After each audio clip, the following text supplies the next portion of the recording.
Tonight, we follow where they sailed, into the mist, across the silence, toward the shores that shimmer still at the edge of what can be known. The ship waits. The voyage begins. There is a quality that certain peoples possess, a restlessness that will not let them remain where they were born, a hunger that no homeland can satisfy, a conviction that somewhere beyond the horizon lies something worth every risk the journey demands. The Vikings possessed this quality more completely than perhaps any seafaring people that history has known.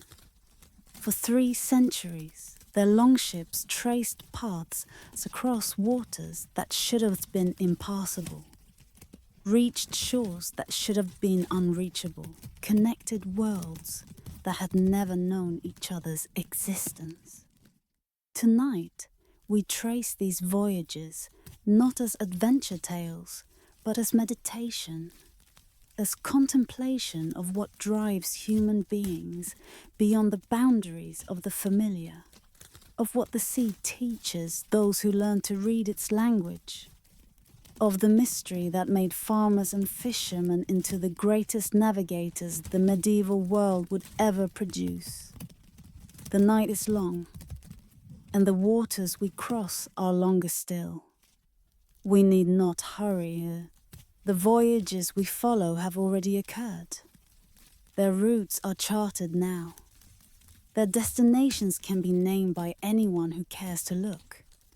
We can examine them safely, can sail in imagination where our ancestors sailed in courage, can carry their stories into whatever dreams await us in the hours to come. The word Viking carries meanings that have shifted across centuries. Sometimes it names the raiders who descended upon coastlines without warning, whose violence shaped how Christian chroniclers remembered them. Sometimes it names the traders who connected distant markets through networks of exchange that spanned continents. Sometimes it names the settlers who established homes in lands their longships had discovered, who raised children in Iceland and Greenland, and perhaps on the shores of North America itself. All these meanings will appear in the chronicle that follows. The Norse people were all of these things simultaneously, and perhaps more besides. We begin in Scandinavia itself, in the fjords and forests where the Viking age was born, where the long winters taught patience and the short summers demanded action, where the sea was not barrier but highway, where boats were built with skills passed down through generations, until the longship emerged as perhaps the most remarkable vessel the pre-modern world would create.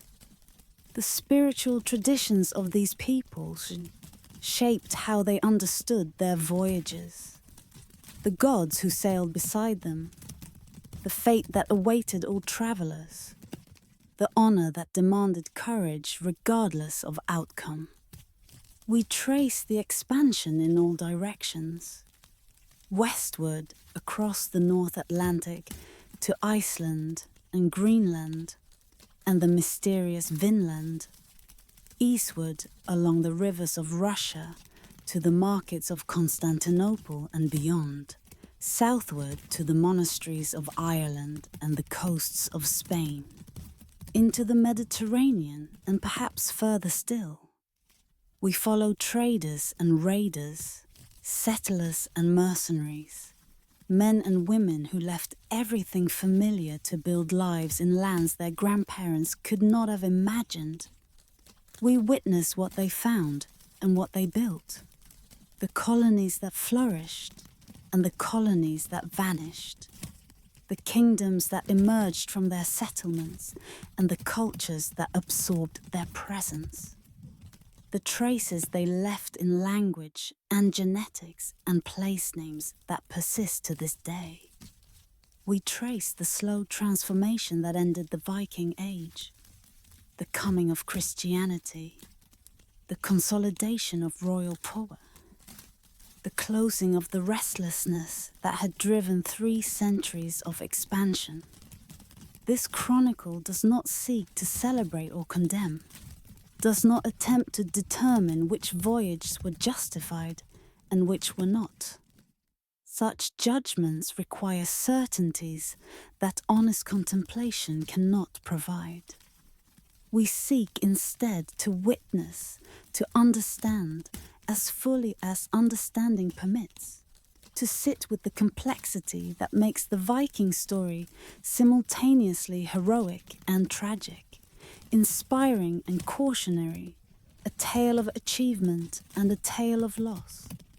As sleep approaches, as the mind grows quiet and receptive, we offer these meditations on voyage and discovery as companions for the journey toward rest. The ships we trace are history now, are wooden vessels that have long since returned to the earth from which they were built.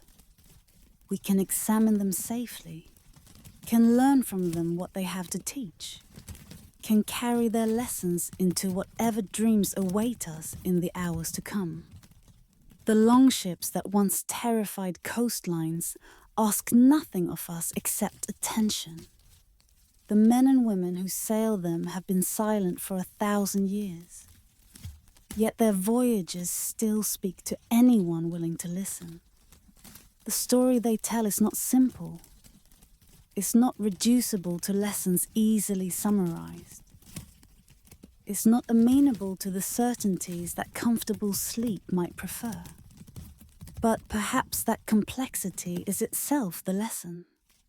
Perhaps the courage that crossed uncrossable oceans teaches something about what human beings can accomplish when they refuse to accept that limits are final. Perhaps the silence that eventually claimed every Viking voyage teaches something about what endures and what fades, about what we remember and why. Let the night deepen. Let the silence settle. Let the ancient voices speak across the vast distances that separate us from them. The voyages of the Vikings await. Let us enter their mist and starlight. In the fjords where mist clings to the water like memory clings to dreams. Before sails were raised or oars were lifted, there existed a silence. The silence of a people who watched the horizon and believed something waited beyond the edge of what eyes could see. It is in this silence that we begin, not with conquest or discovery, but with the stillness that precedes all journeys. The breath held before the first step into the unknown. The Scandinavian landscape itself seems designed to create wanderers. The fjords that cut deep into the coastline, the mountains that separate valley from valley, the winters that last longer than summers, all these taught the Norse people that survival required movement, that isolation meant death, that the sea which seemed to trap them was in truth their liberation. From the earliest times, they built boats to cross what they could not walk around, to connect what geography had divided, to transform the water that surrounded them from barrier into highway. No one remembers when the first Norwegian put to sea. No chronicle preserves the moment when someone first realized that the currents and winds followed patterns that could be learned, that the stars wheeled overhead in paths that could guide a vessel through darkness. But the knowledge accumulated, generation after generation, until the Norse possessed understanding of the sea that no other European people could match. This is where our journey begins, not with the famous voyages, but with the forgotten ones, not with the names that history preserved, but with the countless unnamed sailors who taught their children what the sea had taught them. 2. The deepening mystery whispers tell us of the longhouse hearths where the first sailing knowledge was shared. Smoky halls where elders spoke of currents and coastlines, where the young learned to read the weather in the behavior of birds and the color of the sky, where the accumulated wisdom of generations was passed down through stories that served as navigation manuals disguised as entertainment. The relationship between the Norse and the sea was not merely practical, but spiritual. The ocean was alive in their understanding, not metaphorically, but literally inhabited by forces that demanded respect and could grant or withhold their favor. Aegir, god of the sea, hosted feasts for the other deities in his hall beneath the waves. His wife Ran captured drowned sailors in her net, kept them in her underwater realm where they might feast forever or suffer eternally depending on how they had lived. To sail was to enter the domain of powers beyond human control, to place oneself at the mercy of forces that could not be compelled but only honored. The shipyards where longships were built were sacred spaces, though they might not have been named as such. The selection of timber followed traditions whose origins had been forgotten. Certain trees were suitable, others were not, and the knowledge of which was which had been learned through failures no one wished to repeat. The shaping of the keel, the bending of the planks, the fitting of the strakes.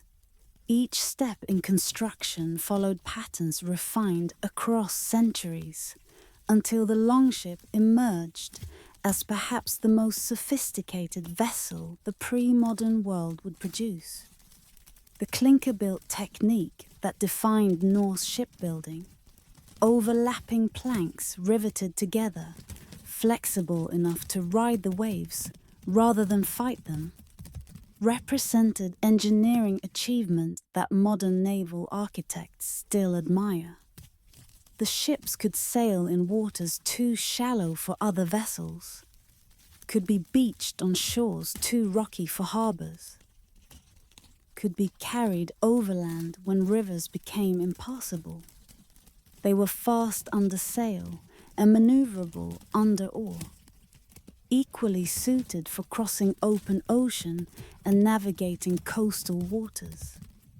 The dragon prows that adorned the finest longships were more than decoration. They announced to anyone watching from shore that something powerful approached, something that belonged to the realm of myth as much as the realm of wood and iron. The serpents and beasts carved into these prows seemed to see what human eyes could not, seemed to guide the vessel toward destinations that reason alone could not have found. Some believe that the Norse shipbuilding tradition represented accumulated practical knowledge, centuries of trial and error that produced vessels perfectly adapted to their environment. Others see in the longship something closer to art, the expression of aesthetic values that transcended mere utility, the physical embodiment of how the Norse understood their relationship with the sea. Perhaps both interpretations capture part of the truth. Perhaps the longship was sublime precisely because beauty and function had become inseparable in it. The crews who manned these vessels trained from childhood for the work that awaited them. Rowing required coordination that could only be achieved through practice. Dozens of oars rising and falling in perfect rhythm, the ship surging forward with each stroke and as though it were a single living thing rather than a collection of men and wood. The navigation that guided them across open water required knowledge that books could not have contained. The recognition of particular wave patterns, the understanding of how different winds felt, the ability to determine position from observations that would have meant nothing to the uninitiated. 3. The fade into silence. And now, as sleep approaches, and the mind grows receptive to mysteries that daylight cannot hold, we contemplate what it meant to stand on the shore before the voyage began, to look out at water that stretched to the horizon and beyond, to know that somewhere out there lay destinations that no one you had ever met had ever seen. The night before departure must have been long in those coastal villages, filled with preparations that served as ritual, with farewells that might prove final, with the strange mixture of fear and anticipation that every significant journey requires. The sailors checked their provisions and their equipment, made their peace with those who would stay behind, performed whatever observances their traditions demanded. And in the hour before dawn, in the grey light that precedes the sunrise, they pushed their longship from the shore and began to row toward the open water. The land fell away behind them. The familiar gave way to the unknown. The voyage began. What drove them outward? What whispered from beyond the mist that made the risks worthwhile? The saga accounts speak of many motivations. The search for wealth, the pressure of population, the exile of those who had made themselves unwelcome at home, the simple human desire to see what lay beyond the next horizon. Perhaps all of these operated simultaneously. Perhaps different voyages had different causes. Perhaps some set sail for reasons that even they could not have fully explained, drawn by something in their nature that would not let them rest while there was still water to cross. The breath before the sail unfurled held everything, every hope, every fear, every possibility that the voyage might fulfill. In that moment, the outcome was still uncertain. The destination was still merely imagined. The sea was still merely invitation. Let the silence settle now over the fjords where the first longships were built, over the beaches where they were launched, over the waters where they first learned to fly. The Vikings who would sail from these shores to the edges of the known world and beyond were shaped by everything that came before them, by the landscape and the climate, by the traditions and the beliefs, by the accumulated knowledge of countless generations who had learned what the sea would teach. The sail unfurls, the wind catches, and somewhere in the northern mist, a voyage begins that will carry wooden ships across oceans that should have been uncrossable, to shores that should have been unreachable, into history that still speaks 1,000 years after the last longship beached upon the sand, scattered across Scandinavia, standing in fields where grass now grows over forgotten ceremonies. The runestones wait, monuments carved with messages that blur the line between record and ritual, between history and magic. These stones were raised when the Viking age was at its height, when the voyages we trace tonight were not memory, but present reality, when the names carved into granite belonged to men whose ships were still crossing distant waters. It is said that the runes themselves were gifts from Odin, that the All-Father had hung upon Yggdrasil, the world tree, for 9 days and 9 nights, pierced by his own spear, sacrificing himself to himself in order to gain the wisdom that the runes contained. Whether this myth preserves historical memory of how the runic alphabet was developed, or represents later mythologizing of existing tradition, we cannot say with certainty. What we can say is that the Norse believed their writing system carried power beyond mere communication. That to carve runes was to work with forces that transcended ordinary understanding. Tonight, we walk among these stones in imagination, reading what can still be read, contemplating what has weathered into illegibility, honoring the memories that others thought worth preserving in the most permanent medium they possessed. 2. The deepening mystery whispers tell us of the hundreds of runestones that still stand across Sweden, Norway, Denmark, and beyond. Monuments that collectively constitute the largest body of primary sources from the Viking Age. Messages carved in stone that speak directly to us across a millennium of silence. Most commemorate the dead, many mention voyages. Some tell stories whose full meaning we can only guess. The Gripsholm stone, raised in Sweden, bears an inscription that haunts anyone who reads it. They fared like men far after gold, and in the east gave the eagle food. They died southward in Cirkland. The poetry compresses an entire tragedy into a few lines. Men who sailed eastward seeking wealth, who fought battles that fed carrion birds, who died in the distant lands that the Norse called Cirkland, perhaps the Islamic caliphates, perhaps somewhere else entirely. The stone does not explain what happened.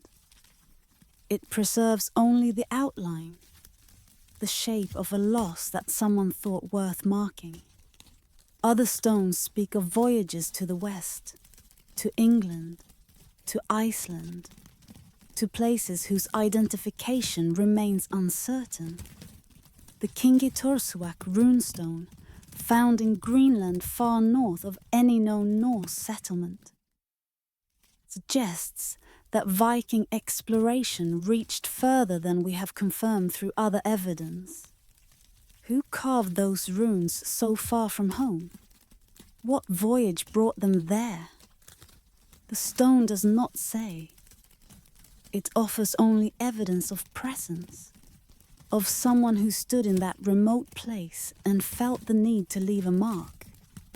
The runic alphabet itself evolved over the centuries, from the older Futhark of 24 characters to the younger Futhark of 16 that was used during the Viking Age. Scholars still debate why the number of runes decreased even as the complexity of what they were used to write increased. Some see practical simplification. Others see magical significance in the number 16 itself. The mystery persists because the Norse left few explanations of their own writing system, left only the stones themselves to speak across the silence. The runestones were not merely memorials, but statements of status and connection. To raise a stone required resources, the labor to quarry and transport it, the skill to carve it, the wealth to commission the work. The families who raised these monuments were announcing their significance, honoring their dead while also claiming their place in the community of those wealthy and powerful enough to make such gestures. The stones served the living as much as they honored the dead. Some stones tell of women who commissioned them, who raised monuments to fathers and husbands and sons who had not returned from their voyages. These women speak to us in their own voices, their names preserved alongside the names of those they mourned. Gunvor, Thririk's daughter made this bridge for the soul of her daughter Astrid. She was the most skillful maiden in Heideland. The mother's grief, the daughter's memory, the claim that this particular maiden surpassed all others. The emotions compressed into these few words feel immediate even after 1,000 years. The runes themselves were believed to carry power beyond their literal meaning. The word rune derives from roots meaning secret or mystery. To know the runes was to possess knowledge that went beyond mere literacy, was to understand forces that could be directed through proper inscription. Some stones bear magical formulas alongside their memorial texts, invoking protection for the dead or curses against those who would disturb the monument. The line between writing and spell was not clearly drawn in the Norse understanding. The fade into silence, and now, as the night deepens and contemplation grows quiet, we stand in imagination before these silent witnesses. Stones that have kept their vigil through centuries of change, that have watched kingdoms rise and fall while they themselves remained, that hold the names of men and women whose descendants have long since forgotten them. The weathering is relentless. Each year, the inscriptions grow slightly fainter, the details slightly harder to read. Some stones that were legible a century ago have become uncertain now. Some that were documented in medieval times can no longer be found at all. The memory that the runestones were meant to preserve is itself slowly eroding, returning to the silence from which it was briefly called. Yet what remains still speaks. The stones that can still be read still tell their stories, of voyage undertaken and completed, of voyages undertaken and never finished, of men who sailed toward gold and glory, and found instead the silence that awaits all journeyers eventually. The eagles they fed in distant lands are long dead too. The gold they sought has been spent and melted and respent through centuries of circulation. Only the stones remain, and only some of them. Let the silence settle now over the fields where the runestones stand, over the words that the runes still form, over the memories that someone thought worth carving into granite. The Vikings who are commemorated on these stones lived lives as complex and uncertain as our own. They set out on voyages whose outcomes they could not know. They hoped for success and sometimes found it. They feared failure and sometimes met it. They were human in ways that their mythology might obscure, but their monuments reveal. The stones remember what the stones were told to remember. They do not explain what they commemorate. They do not judge the lives they preserve. They simply wait, as they have waited for 1,000 years, for someone to come and read what was written, to speak the names that were carved, to honor the memories that someone once thought should not be forgotten. The runes wait in their rows, their meanings half hidden by time and weather. The stars that once guided the voyages they commemorate still wheel overhead, following patterns that have not changed since the last runestone was raised. And somewhere in the silence between what was written and what can still be read, the voices of the Viking age speak still, softly, fragmentarily, but not yet entirely faded into the darkness that eventually claims all human memory. Before the Vikings trusted their lives to the open ocean, They learned to read what could not be written. The language of currents and clouds, of bird flight and whale movement, of subtle changes in wave pattern that announced the presence of land beyond the horizon. This was a knowledge that existed only in minds and traditions, passed from navigator to navigator through voyages that served as education, lost when the last person who held it failed to pass it on. It is said that the greatest Norse navigators could sense land before they could see it, could feel in the motion of the ship or the behavior of the sea that something had changed, that the endless water had given way to something else.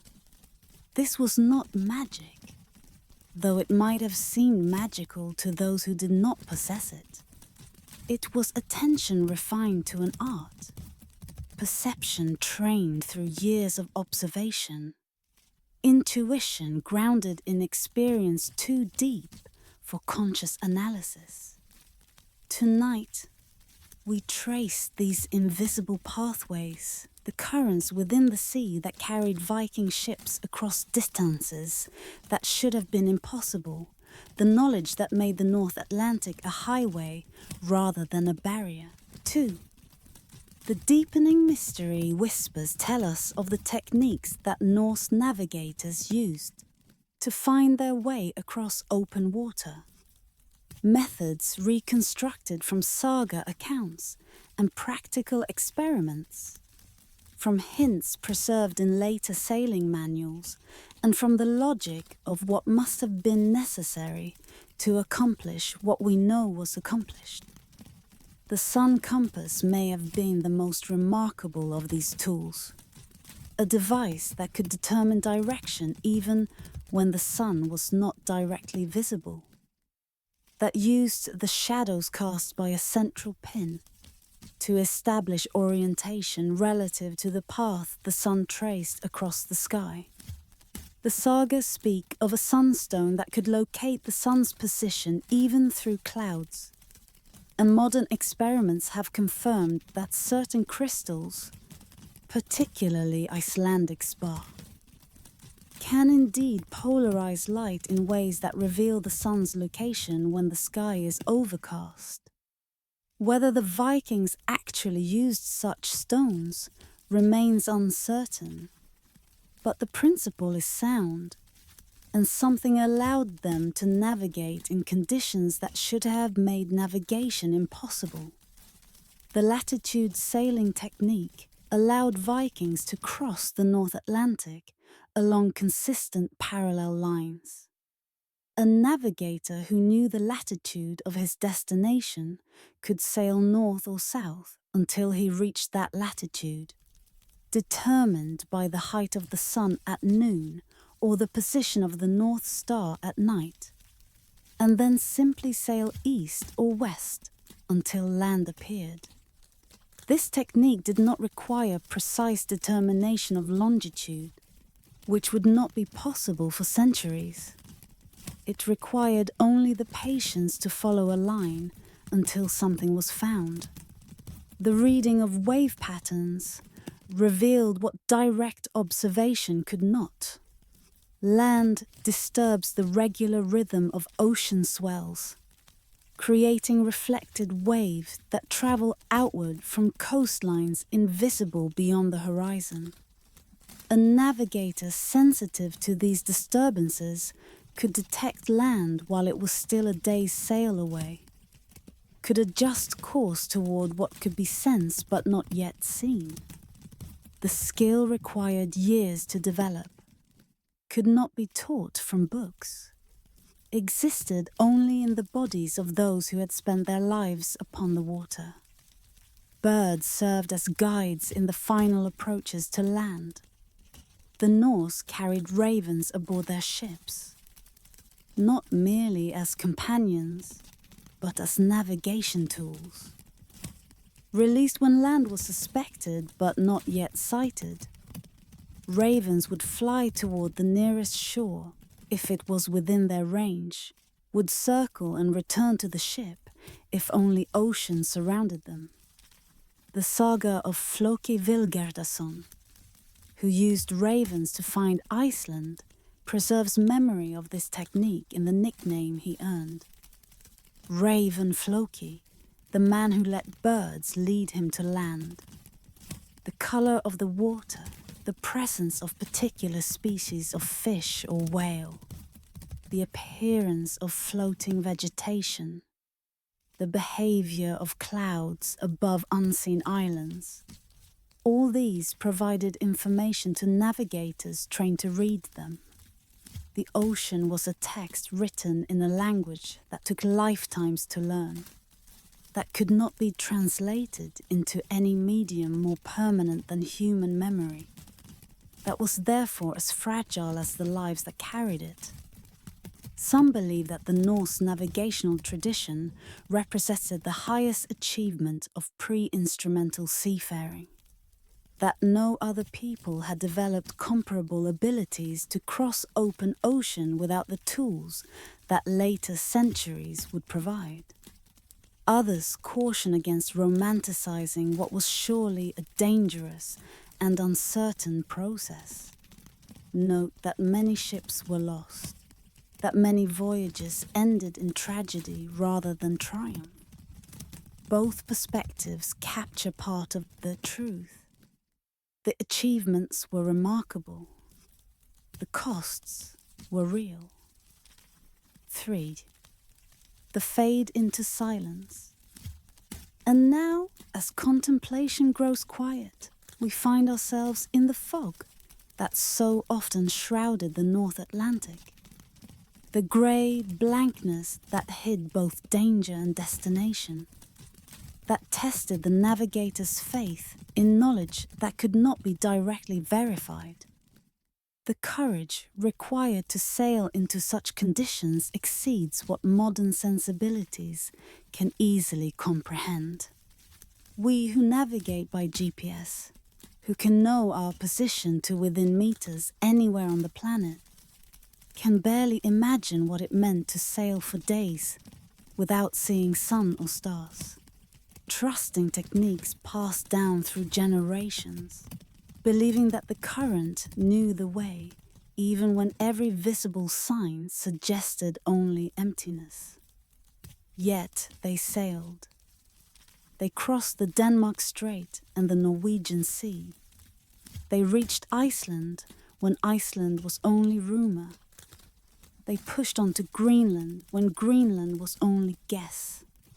They may have reached the shores of North America when North America was not even imagined. The currents that knew no maps carried them because they had learned to read what the currents wrote. The knowledge began to fade when the conditions that had produced it changed. The coming of Christianity altered how the Norse understood their relationship with the sea. The consolidation of kingdoms reduced the need for individual navigation skills.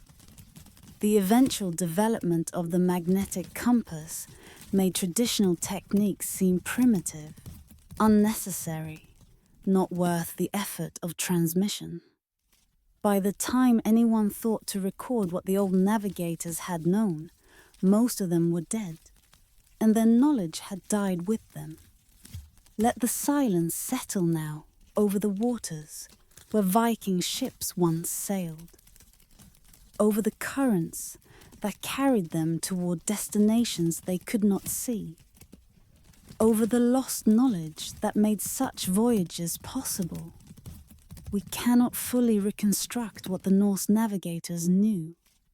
We can only recognize that they knew something, that their knowledge worked, that the achievements their knowledge enabled remain remarkable, even when judged by the standards of ages that possess tools the Vikings never imagined.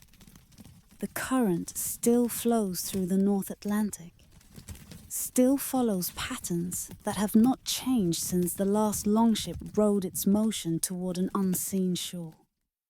The knowledge that could read those patterns has faded into silence, But the current itself remembers nothing and forgets nothing, continues as it has always continued, waiting for anyone willing to learn again what was once learned and then lost. In the year that Christian chronicles recorded as 793, longships appeared off the coast of Lindisfarne, a holy island where monks had prayed in peace for generations, where the boundaries between earthly and divine seemed thin, where illuminated manuscripts preserved wisdom that their creators believed eternal. What arrived from the sea that summer morning was not merely raiders seeking plunder, but an announcement that the world had changed, that isolation was no longer possible, that the silence of sacred spaces could be shattered by those who did not recognize their sanctity. It is said that the monks of Lindisfarne had received no warning of what approached, that the longships appeared with a suddenness that seemed supernatural, that the violence that followed was as incomprehensible as it was inescapable. The Anglo-Saxon Chronicle recorded the horror. In this year, fierce, foreboding omens came over the land of the Northumbrians, and the wretched people shook. There were excessive whirlwinds, lightning, and fiery dragons were seen flying in the sky.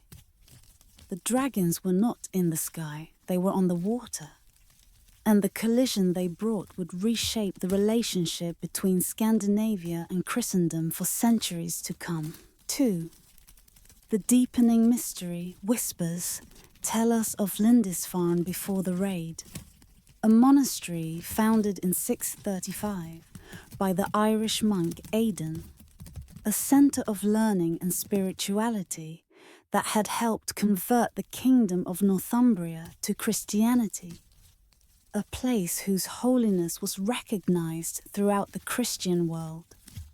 The Lindisfarne Gospels, created there in the early 8th century, remain among the most beautiful manuscripts ever produced. Their illuminated pages demonstrating what patience and devotion could accomplish when given decades of uninterrupted peace. The peace was not merely physical, but spiritual. Lindisfarne was a thin place in Celtic Christian understanding, a location where the veil between worlds grew transparent, where prayer might more easily reach heaven, where the sacred could be more directly experienced.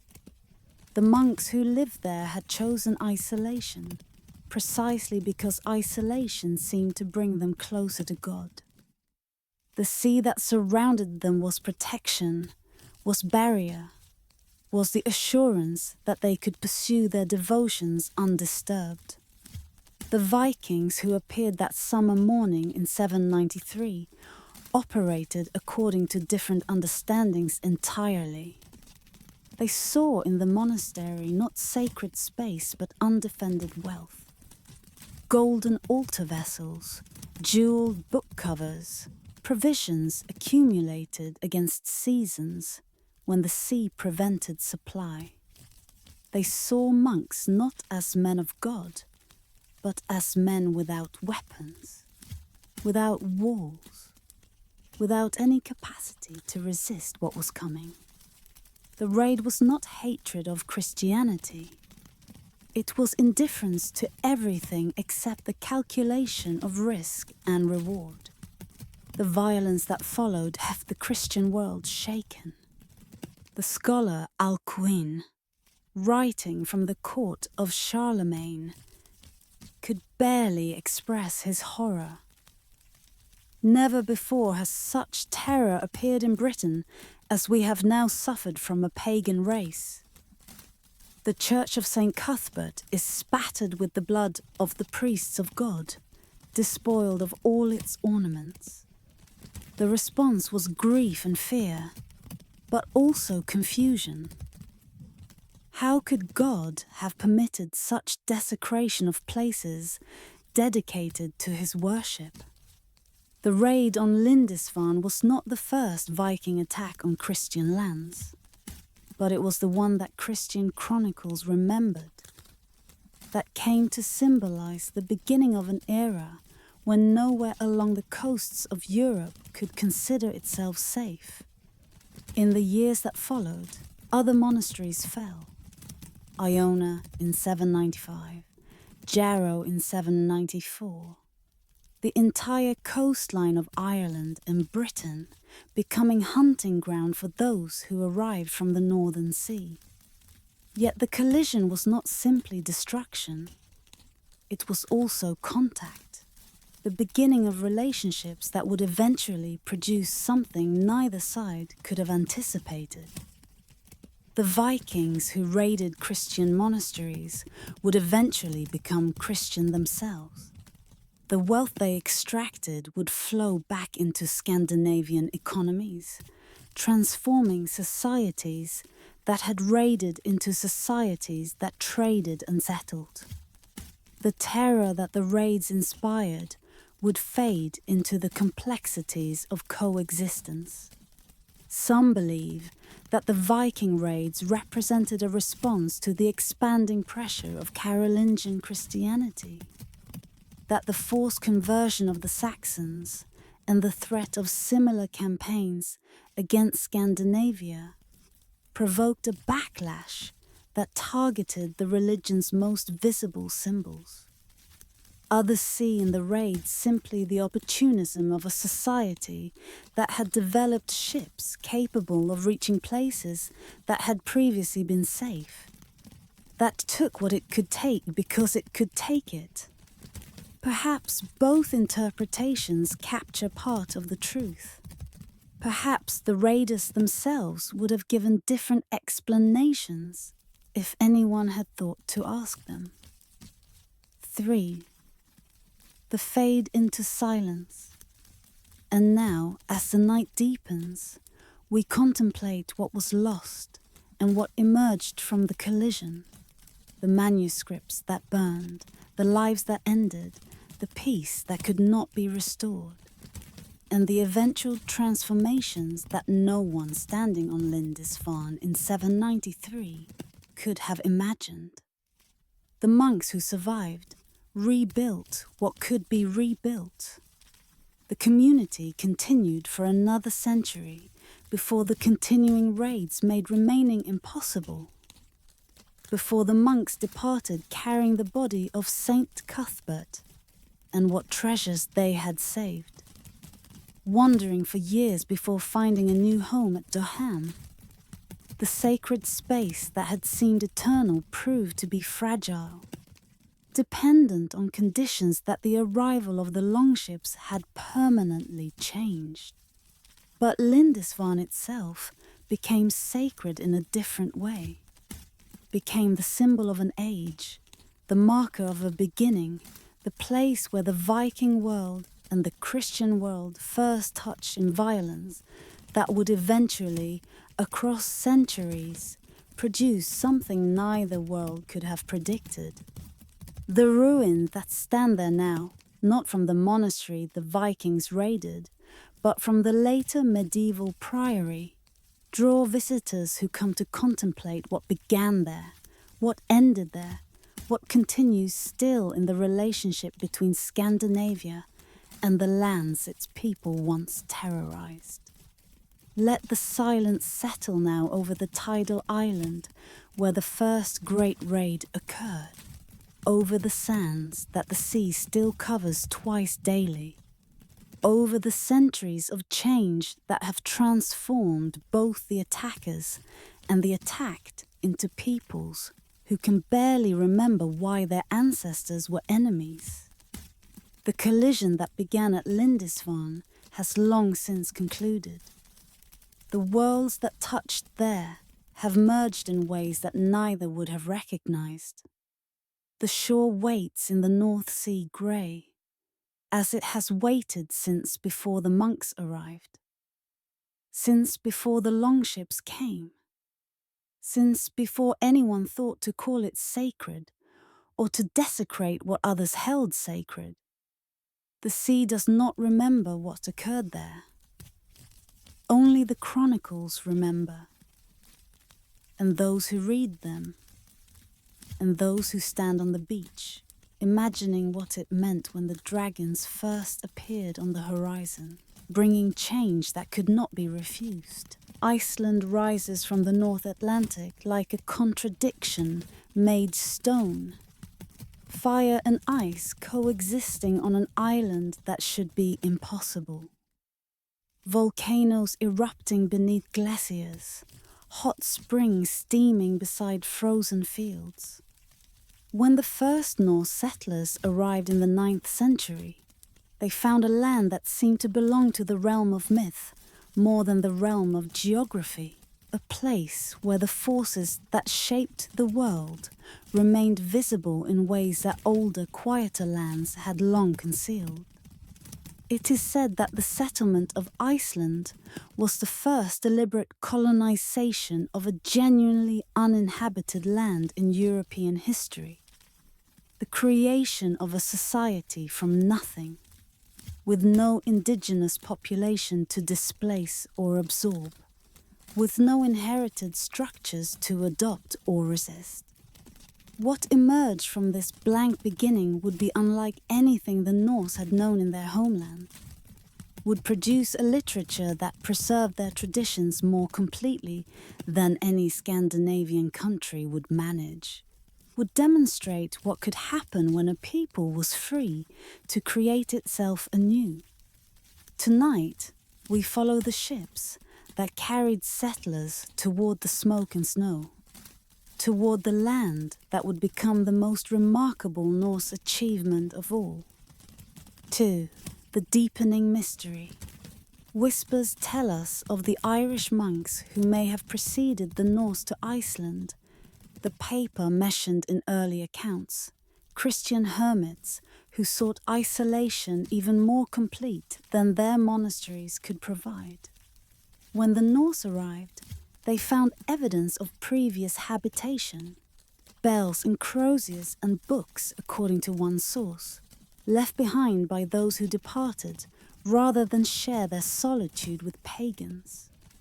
Whether these monks truly existed, whether they survived their return voyage across the North Atlantic, whether they simply vanished into the silence they had sought, the sources do not say. Iceland's history begins, for practical purposes, with the Norse. The settlement period lasted approximately 60 years, from roughly 870 to 930, as thousands of migrants from Norway and the Norse colonies in Britain and Ireland established farms across the habitable portions of the island. They came for various reasons, some seeking opportunity, some fleeing the consolidating power of Harald Fairhair in Norway, some simply continuing the westward movement that had already carried their families from Scandinavia to the islands of the North Atlantic. They came with their families, their livestock, their household goods, their slaves, and their traditions. The land they found was challenging, but not impossible. The lowland areas provided grazing for sheep and cattle. The rivers teemed with fish. Driftwood accumulated on the beaches, supplementing the limited native forests. The climate was milder then than it would later become. The medieval warm period making agriculture possible in areas that would eventually be abandoned as the cold deepened. The settlers could survive, even prosper, if they were careful and fortunate. What they built from this foundation remains remarkable. Without kings or external authority, the Icelandic settlers created a system of governance unlike any other in medieval Europe. The Althing, established in 930, brought chieftains from across the island together each summer to make laws, settle disputes, and conduct the business that required consensus. It was not democracy in any modern sense.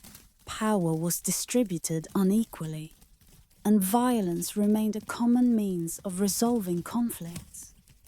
But it was self-governance of a kind that the hierarchical societies of Europe could not have produced, a demonstration that order could emerge from negotiation rather than imposition.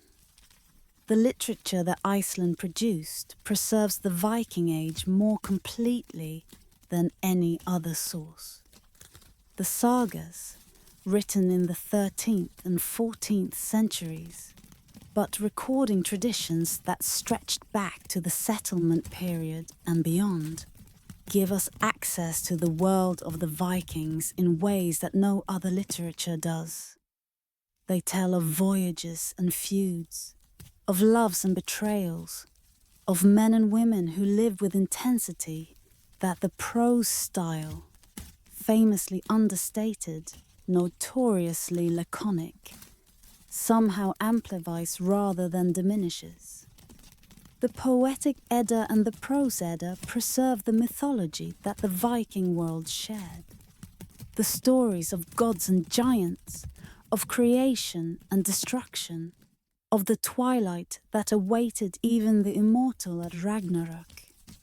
Without Iceland, without the isolation that preserved what conversion erased elsewhere, we would know almost nothing of what the Norse believed before Christianity came. The island that fire and ice had made became the treasury of a tradition that might otherwise have been entirely lost. Some believe that Iceland's isolation was precisely what allowed these achievements. That distance from European conflicts and European pressures gave space for cultural developments that would have been impossible in more connected locations. Others note that isolation came with costs, the narrowing of genetic diversity, the exhaustion of resources, the vulnerability to the climate changes that would eventually devastate the population. Both perspectives capture part of the truth. Iceland was both refuge and trap, both opportunity and constraint. The fade into silence. And now, as contemplation grows quiet, we stand in imagination at Thingvellir, the site of the ancient Althing, where the cliffs of the mid-Atlantic rift create a natural amphitheatre, where the founders gathered to create something that had never existed before. The silence at Thingvellir is heavy with accumulated meaning. Here, the laws were recited each year by the law speaker, the entire legal code memorized and repeated so that all would know what rules bound them.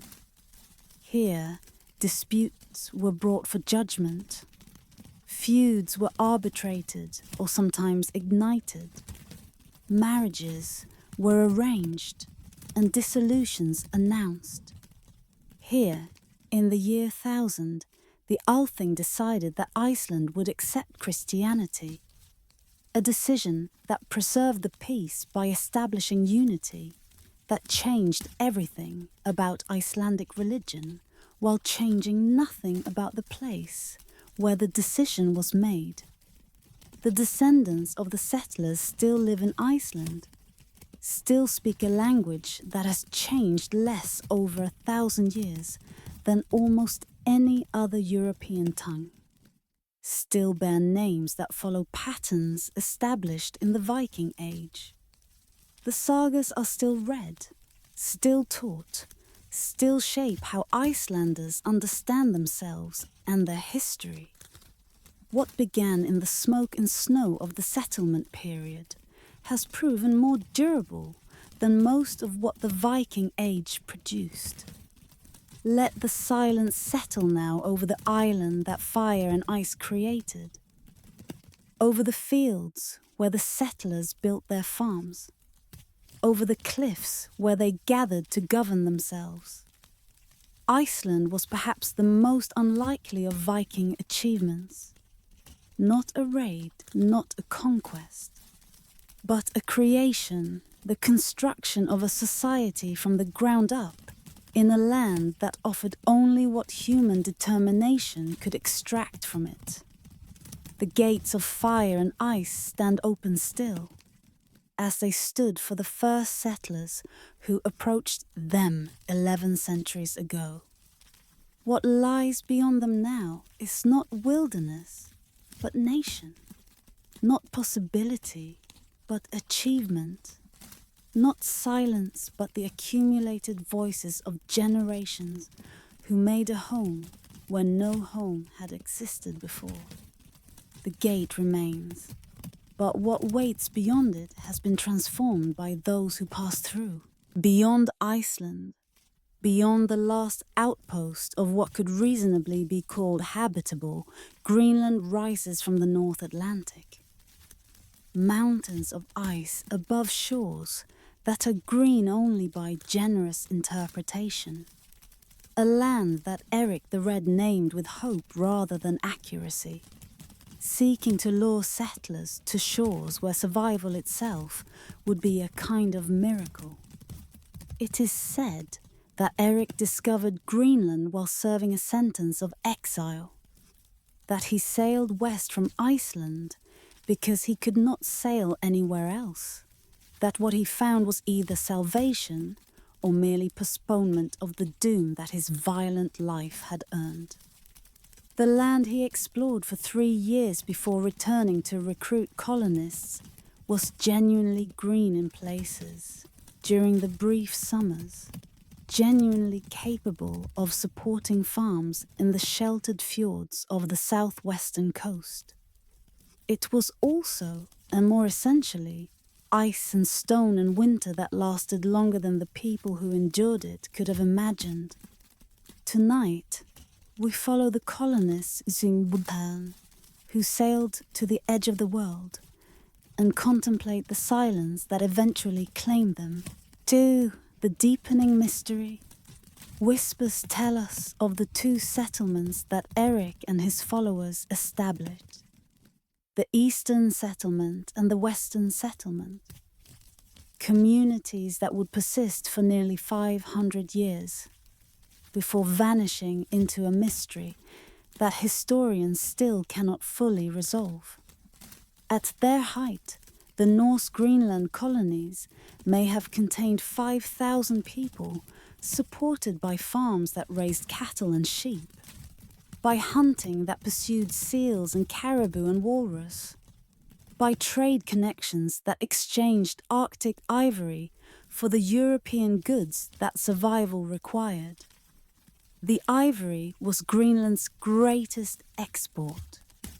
The tusks of walrus that Norse hunters pursued along the coast and on the ice floes offshore, that were shipped back to Europe to be carved into luxury goods that adorned churches and noble households. The trade was profitable enough to sustain the colonies for centuries, to maintain the ships that connected Greenland to Iceland and Norway, to keep the settlements viable even as the climate slowly shifted toward conditions that made viability increasingly difficult. The church came to Greenland, as it came everywhere the Norse settled. The ruins of churches still stand in the former settlement areas. Stone buildings that housed Christian worship at the edge of the known world, that represented the extension of European civilization to its maximum medieval extent. Bishops were appointed to Greenland, though few actually made the voyage to visit their diocese. The colonists were Christians, paid their tithes, recorded their transactions with churches that demanded their share of ivory and hides. The indigenous peoples, whom the Norse called Skrælings, the Thule ancestors of modern Inuit, lived to the north and gradually expanded southward as the climate changed. The interactions between Norse and Skrælings remain poorly understood.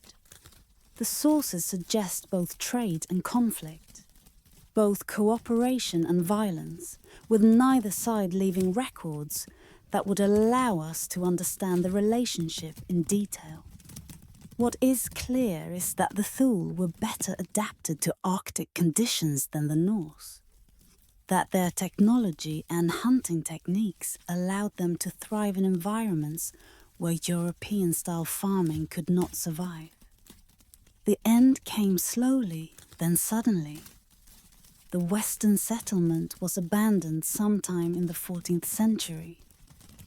The last visitors finding empty farms, livestock that had been eaten or had starved. No bodies to explain what had happened to the people who had lived there. The Eastern settlement persisted longer, maintained some contact with Europe into the 15th century, then fell silent. The last written record of Norse Greenland is a letter from 1408 describing a wedding that took place in a church that would soon stand empty. Some believe the colonists died of starvation, of disease, of the cold that intensified as the Little Ice Age deepened. Others believe they departed, sailed back to Iceland or merged with the Thule, abandoned what could no longer sustain them.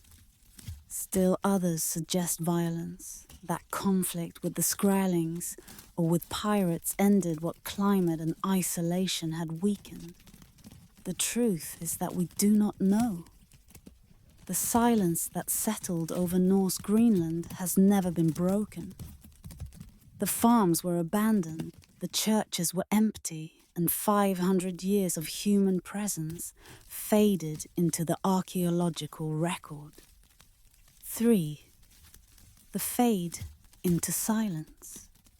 And now, as the night deepens, we contemplate the ruins that still stand in Greenland's former settlement areas. Stone foundations that mark where farmhouses rose.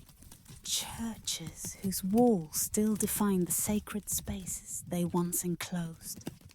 Cemeteries where the colonists buried their dead and were eventually buried themselves. The excavations have revealed much, but explained little. We know what the colonists ate. Isotopic analysis of bones reveals diets that shifted over time from farming to hunting, from the European patterns they had brought with them to the Arctic patterns their environment demanded. We know that they experienced malnutrition in their final generations, that the last colonists were smaller and less healthy than their ancestors.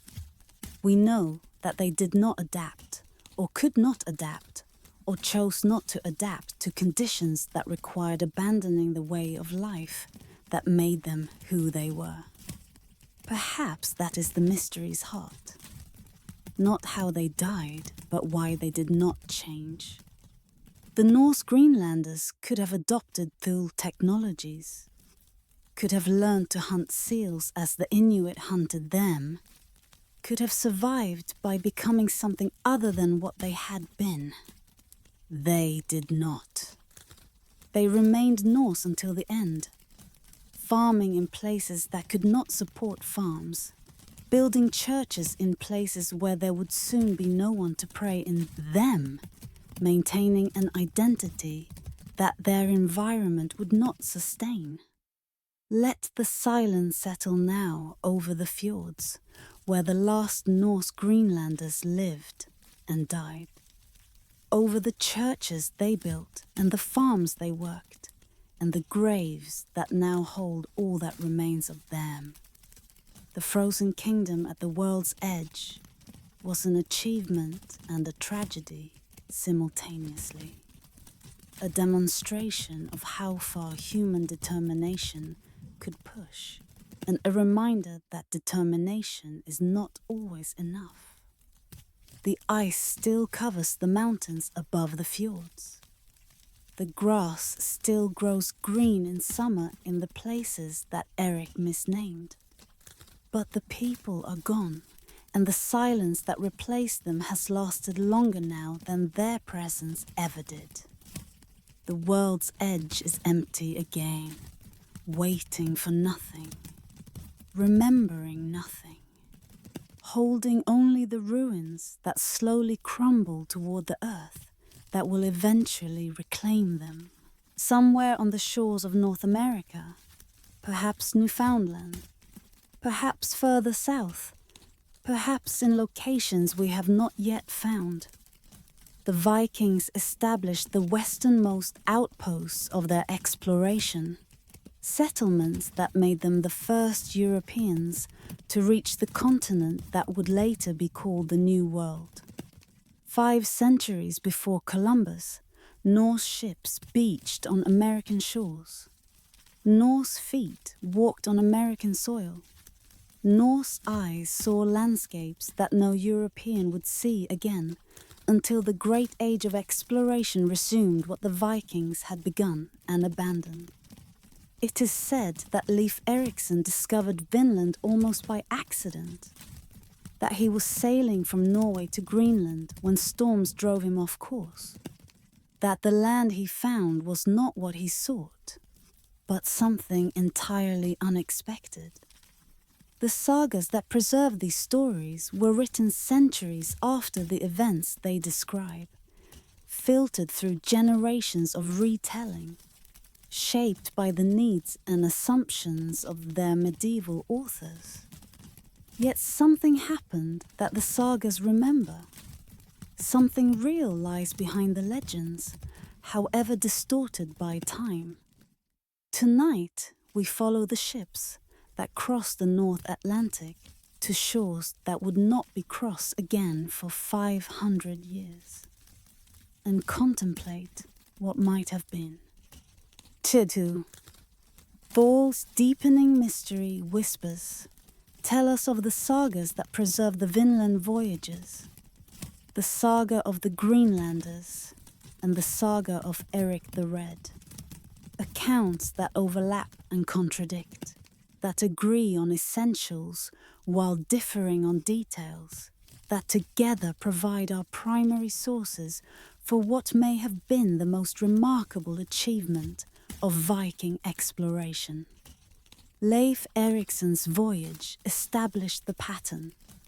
He found lands that he named Helluland, perhaps Baffin Island, Markland, perhaps Labrador, and Vinland, perhaps Newfoundland or somewhere further south, names that described what he saw there, flat stone forest and wild grapes or berries that the Norse word for wine could encompass. He wintered in Vinland, built temporary structures, explored the surrounding region, then returned to Greenland with news of what he had discovered. The voyages that followed attempted to turn discovery into settlement. Thorfinn Karlsefni led the most ambitious expedition. Perhaps 160 people, according to one account, with livestock and the intention of establishing a permanent colony. They stayed for 3 years, perhaps, trading and fighting with the indigenous people they encountered, giving birth to the first European child born in North America. Then they departed, abandoning what they had built, returning to Greenland and eventually to Iceland, carrying stories that would not be verified for another 1,000 years. Lands or meadows, on the northern tip of Newfoundland, provides the archaeological confirmation that the sagas demanded. The site, discovered in 1960, contains the remains of Norse buildings, longhouses and workshops constructed in the style of Norse Greenland, with artifacts that include a bronze cloak pin of unmistakably Scandinavian design. The site was occupied briefly, perhaps for only a few years, then abandoned. It may have been a base camp for further exploration rather than an attempted permanent settlement. It may have been the Vinland of the sagas or only one outpost among several. The mystery of why the Norse did not stay has no single answer. The sagas emphasize conflict with the indigenous people, the Skrælings whose numbers and hostility made settlement impossible. The distances from Greenland, already stretched thin, may have been simply too great to maintain. The resources that Vinland offered, timber, grapes, perhaps furs, could be obtained through expeditions that did not require permanent presence.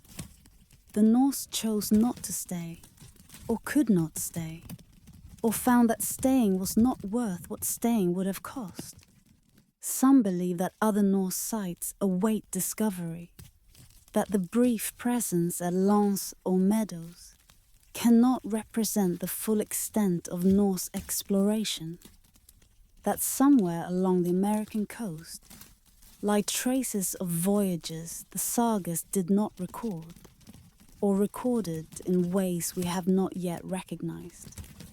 The search continues, each promising site examined and usually found wanting, the hope persisting that the story is not yet complete. Perhaps the hope is justified. Perhaps we have found all that there is to find. The uncertainty itself is part of the mystery. 3. The fade into silence. And now, as contemplation grows quiet, we stand in imagination at Lens or Meadows, at the reconstructed longhouse that shows visitors what Norse settlers built 1,000 years ago, at the shoreline where Norse ships must have been pulled up on the beach, at the edge of a continent that would not be reached again by Europeans until Columbus landed in the Caribbean half a millennium later. The silence at Lens or Meadows is the silence of abandonment, of promise unfulfilled, of what might have been and was not. The Norse came and saw and left, carrying stories that would become legends, then become doubted, then become confirmed in ways that the storytellers could not have imagined. The gate that opened onto Vinland closed behind them, and for 500 years the land they had found remained unknown to Europe. What if they had stayed? What if the settlements had succeeded, had grown, had maintained the connection between Europe and America through the centuries when that connection was lost? The counterfactual cannot be answered, can only be contemplated. The alternative history that almost was, the different world that almost emerged from different choices. The Norse did not stay. The gate closed. The silence fell. Let the silence settle now over the shores of Newfoundland, over the ruins that waited 1,000 years to be rediscovered, over the mystery that has been partially solved but will never be entirely explained.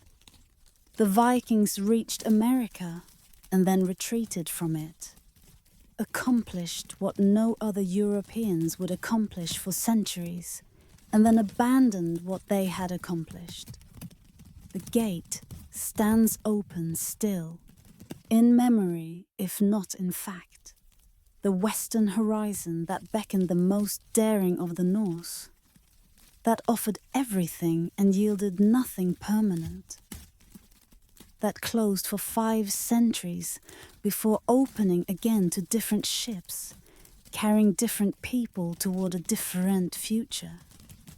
Vinland waits in the mist of history, half seen, half imagined, the furthest reach of the Viking Age and its most tantalizing enigma. While some Vikings sailed west toward unknown lands, others turned east, following rivers through the vast forests of what is now Russia, establishing trade routes that connected Scandinavia to the markets of Constantinople and the courts of the Islamic world.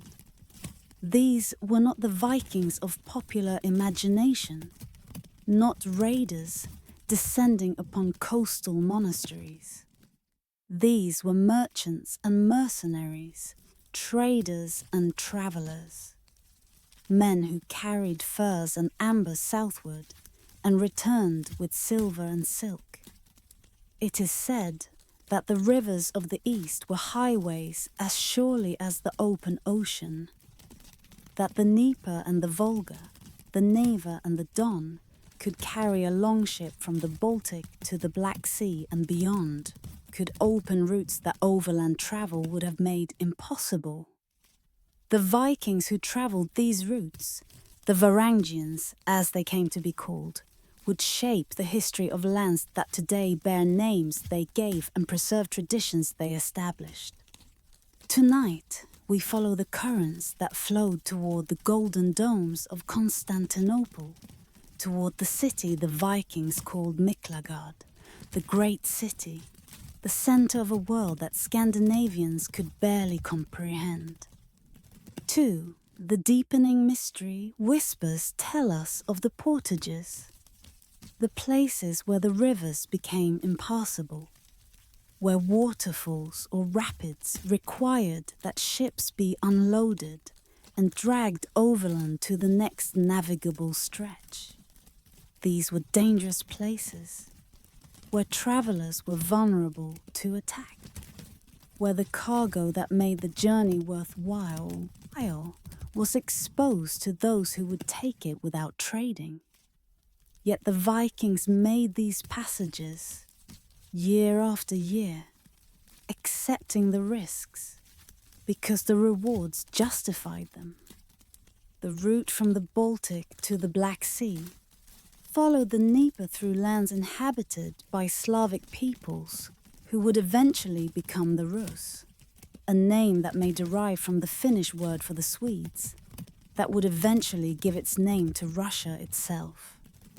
The relationship between the Scandinavian newcomers and the Slavic inhabitants was complex, sometimes trading, sometimes raiding, sometimes merging in ways that created something neither purely Norse nor purely Slavic.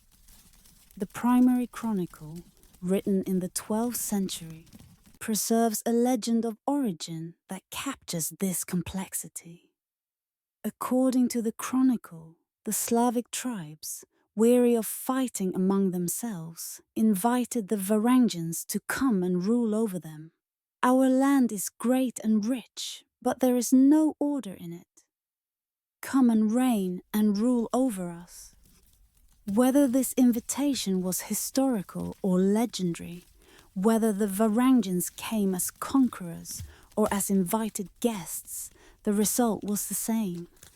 Scandinavian dynasties ruling Slavic populations, Norse traditions blending with local customs, trade networks extending from the Baltic to the courts of the Byzantine emperors.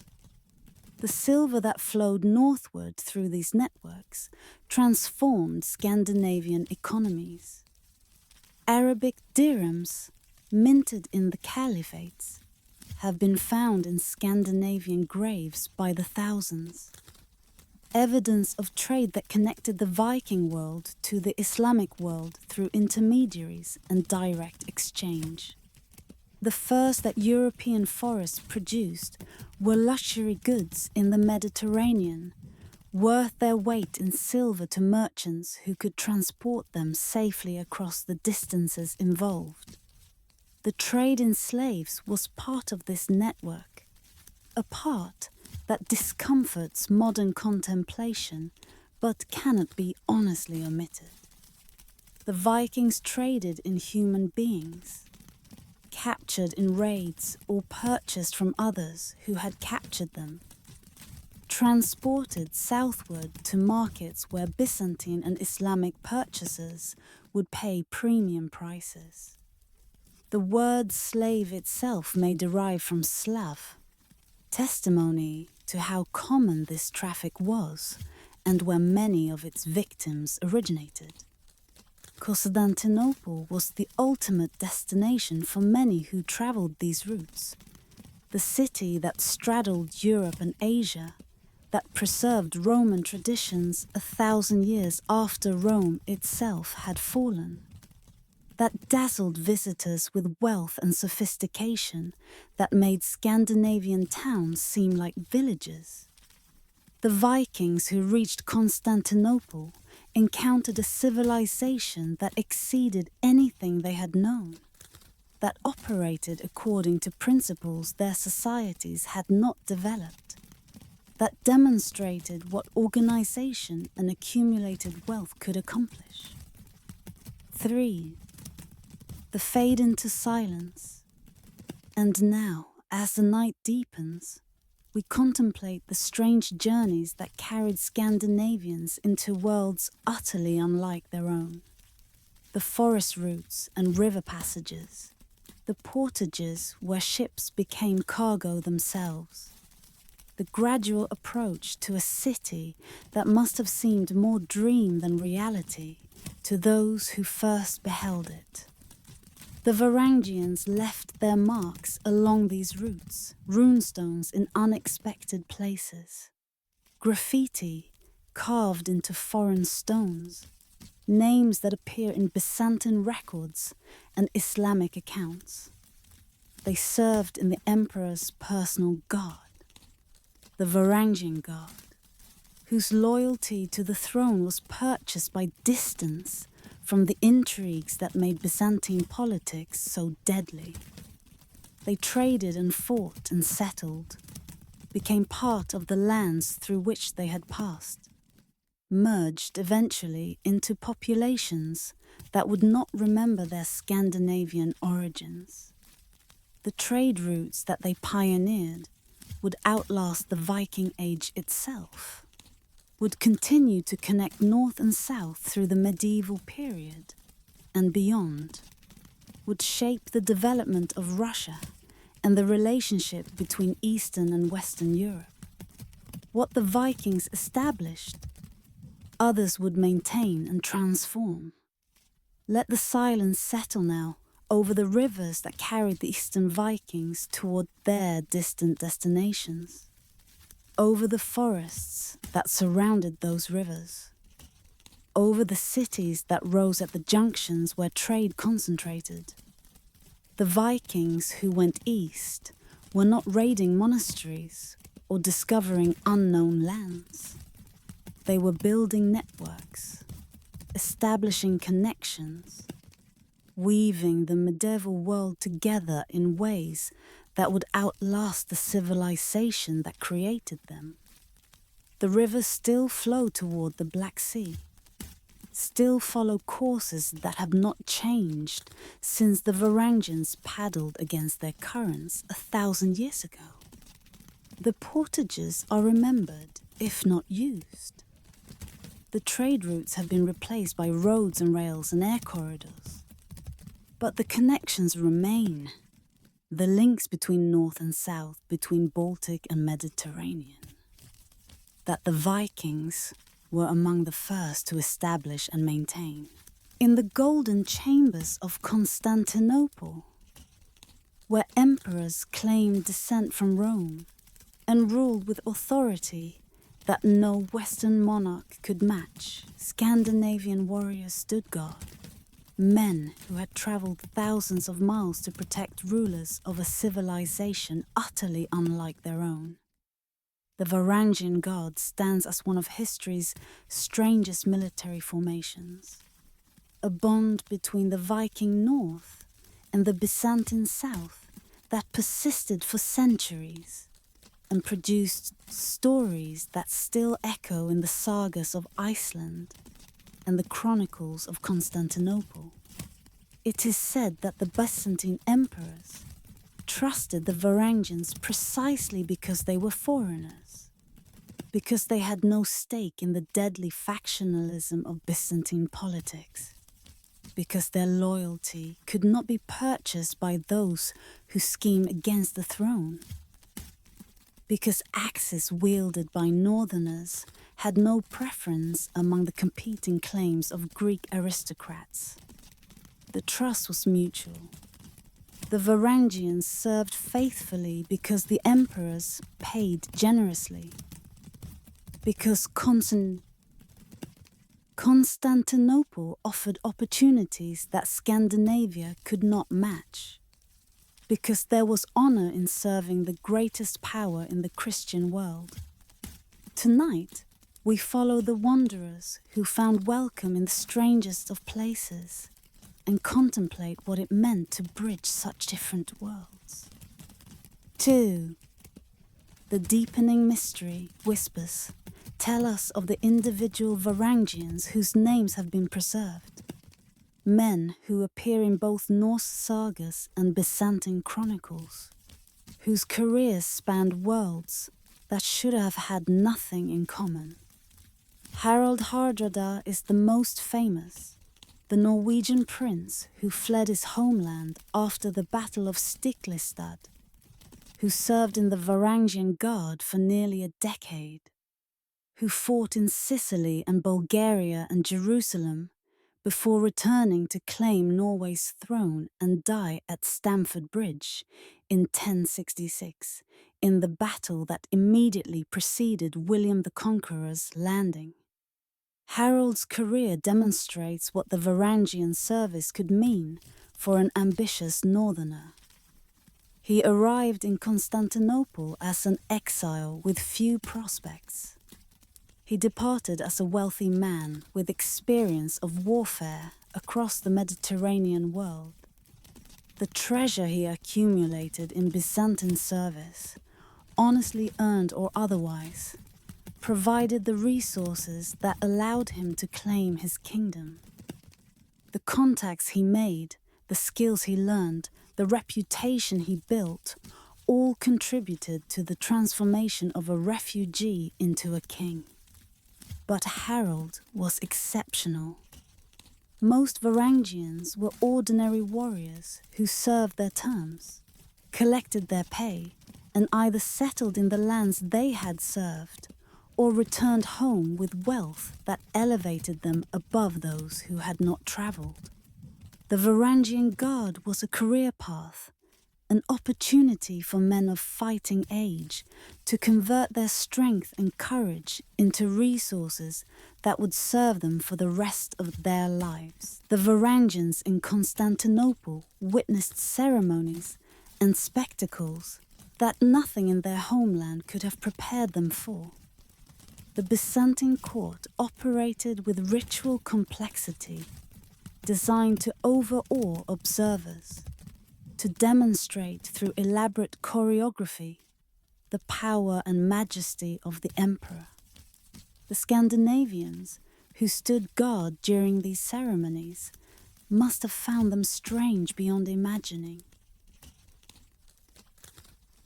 The incense and the chanting, the processions and the prostrations, the visible wealth and the invisible intrigues that surrounded the throne they protected.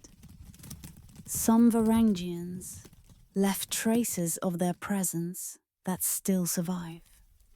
In the gallery of Hagia Sophia, the greatest church in Christendom, runic graffiti has been found carved into the marble. Names and fragments that Norse warriors scratched during idle hours, messages to themselves or to anyone who might read them, Halfdan carved these runes. The banality of the inscription makes it somehow more moving. A bored soldier marking his presence in a place that must have seemed impossibly magnificent, leaving traces that outlasted him by 1,000 years. The relationship between the Varangians and the empire they served was not merely mercenary. Many Varangians converted to Orthodox Christianity, adopted Byzantine customs, married local women, settled permanently in the lands that had welcomed them. The distinction between Scandinavian and Byzantine blurred over time, as it always blurs when different peoples live together long enough. The Varangians became part of what they had come to serve. 3. The fade into silence. And now, as contemplation grows quiet, we stand in imagination in the barracks where the Varangian gods slept. Spaces that must have echoed with the Norse conversations in a city where Norse was heard nowhere else.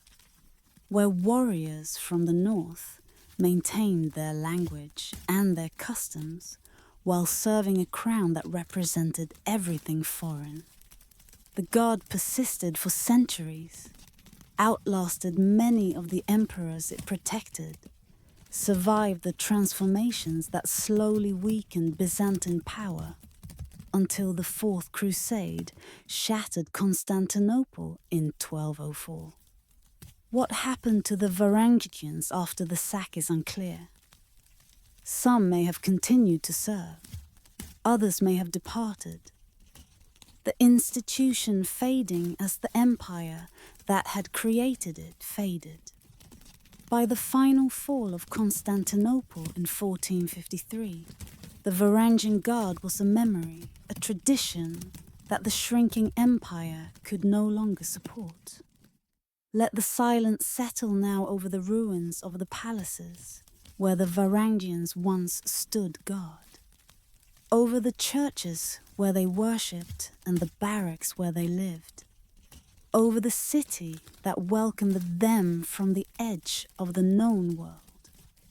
The bond between North and South was strange but real, was mutually beneficial in ways that both sides recognized, was testimony to how far the Viking reach extended, and how much the Vikings were willing to transform themselves to pursue the opportunities that travel opened. The throne that welcomed the wanderers has been empty for 5 centuries now. The chambers where the Varangians guarded sleep are ruins or museums. But the memory persists. In the sagas that record the adventures of those who served, in the chronicles that note their presence, in the graffiti that still marks where bored warriors waited for something to happen. The wanderers found welcome, served faithfully, and departed, leaving only traces that time has nearly erased. The Vikings did not voyage alone. In every ship that crossed the northern seas, in every settlement that rose on distant shores, in every battle and every trade and every birth and death, the gods were present, watching, participating, shaping outcomes according to designs that humans could sense but never fully comprehend. The spiritual world of the Norse was not separate from the physical world but woven through it, present in thunder and wave, in the runes that could be carved and the fates that could not be escaped. It is said that Odin himself wandered the worlds in disguise, appearing to travelers in forms that only revealed themselves after he had passed. The All-Father had sacrificed himself for wisdom, had given an eye for knowledge, had hung upon the world tree to gain the runes, and those who voyaged under his protection carried his restlessness, his hunger for what lay beyond the next horizon, his willingness to risk everything for the chance to learn what risking might reveal. Tonight, we trace the sacred dimension of Viking travel, the beliefs that shaped how the Norse understood their journeys and their destinies. 2. The deepening mystery.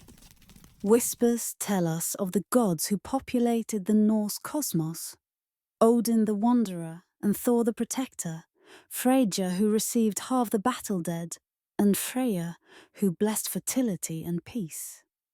The gods were not distant powers to be worshipped from afar, sinners, but present forces whose influence could be sought and whose favour might be earned. The relationship between human and divine was reciprocal. The gods needed worship as humans needed blessing, and the exchange of sacrifice for protection formed the basis of religious practice. Thor was especially important for those who travelled by sea. The thunder god who wielded Mjolnir, who fought the forces of chaos, who protected both Asgard and Midgard from the threats that surrounded them. Thor was the patron of farmers and fishermen and sailors, the god whose hammer appeared on amulets that voyagers carried for protection. The storms that threatened ships were Thor's storms. The safe passages that followed were Thor's gifts. To sail was to place oneself under his power and hope that power would be exercised benevolently.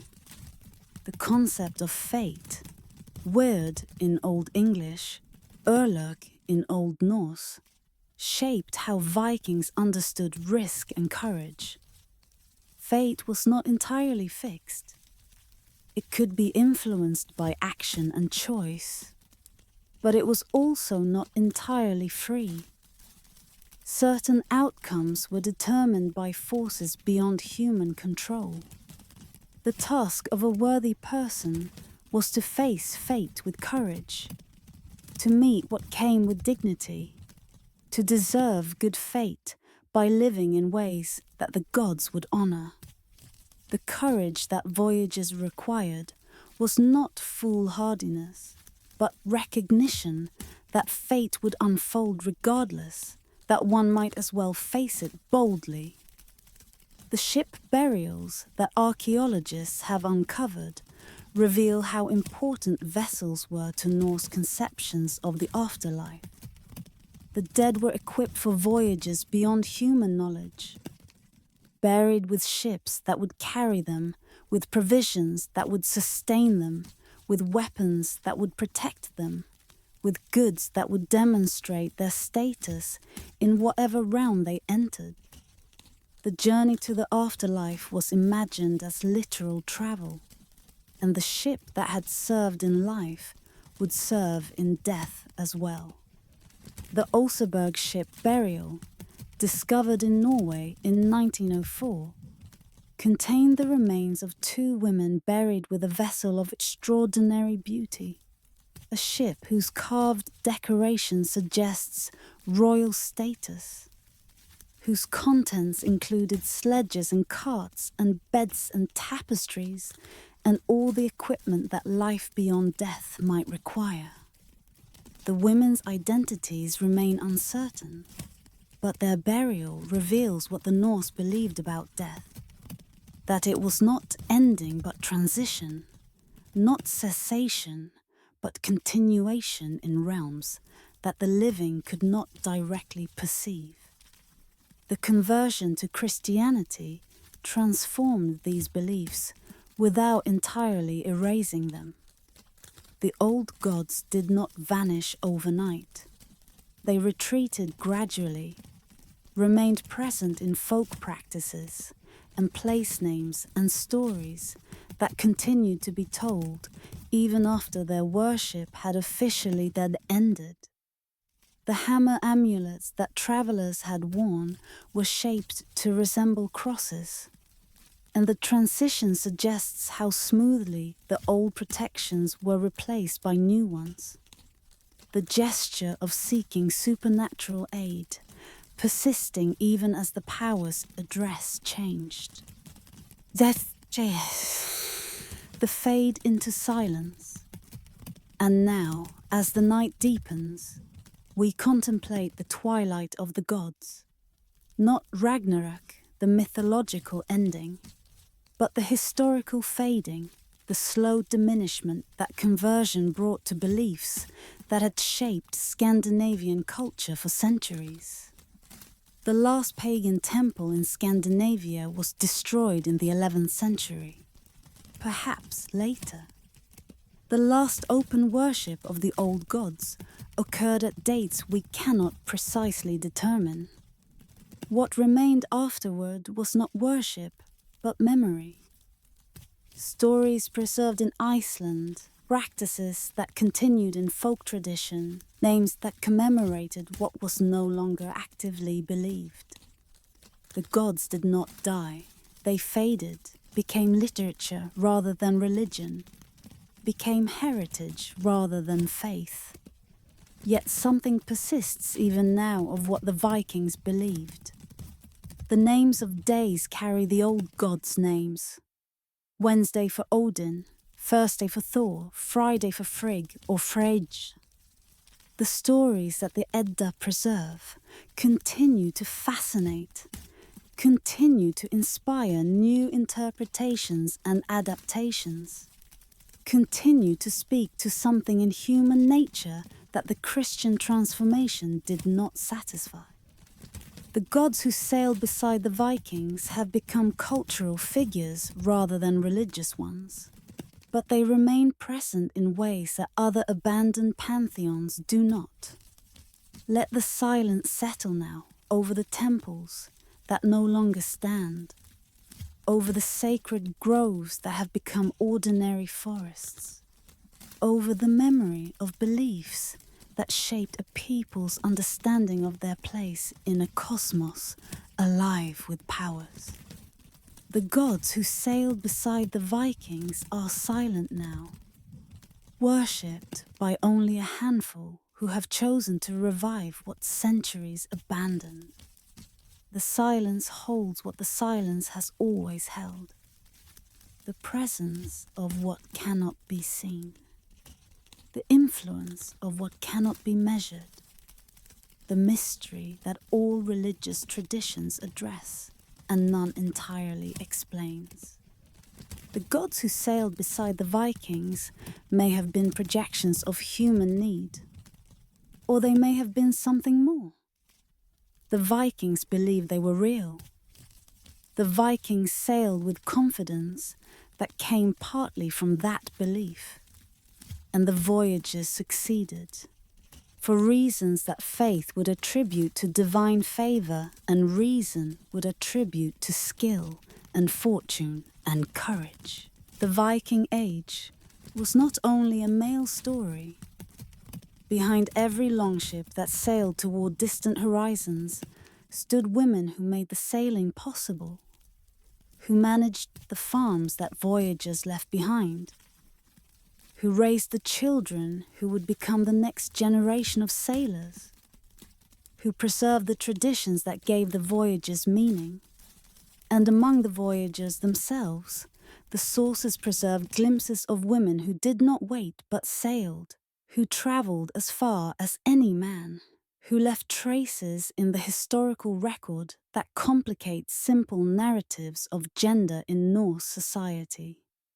It is said that certain women were buried with weapons, that their graves contained swords and axes and the equipment of warriors, that the assumption that warriors were always male has been challenged by evidence that will not conform to expectation.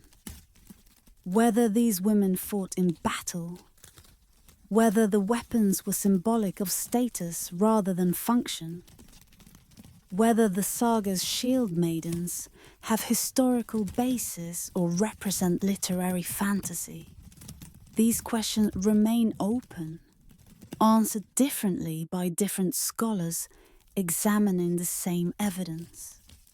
Tonight, we trace the women of the Viking Age, those who waited and those who sailed, those whose names we know and those whose contributions remain anonymous.